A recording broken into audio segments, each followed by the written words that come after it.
Setembro aí chegou e a primavera veio com ele. Nossa cidade já está mais florida. Vocês podem aí acompanhar as imagens de algumas plantas, de algumas flores.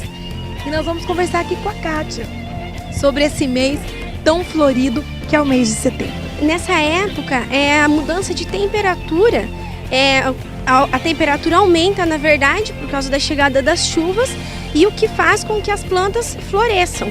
Então, assim, é uma época de preparação da planta para os frutos que viriam depois. Então, consequentemente, as plantas vão florir nessa época, por isso que tudo fica mais bonito, tudo fica florido. E algumas plantas, por serem de flor, elas têm tendências a florescerem mais que outras.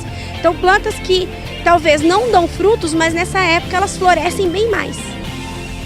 E assim, geralmente, né, você vai passando aí nas ruas, você já começa a ver aí as florzinhas, né, nas casas, né?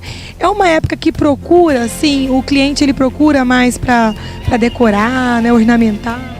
Com certeza, porque assim, as plantas que florescem, nessa época elas vão estar todas com flor. Então, assim, durante o resto do ano, elas são folhagens. E nessa época elas têm flores. Então, assim, é uma consequência da época que a gente tem. Então, assim, e também começa as chuvas. Então, a época, setembro, quando começa a primavera, normalmente a procura por plantas é maior.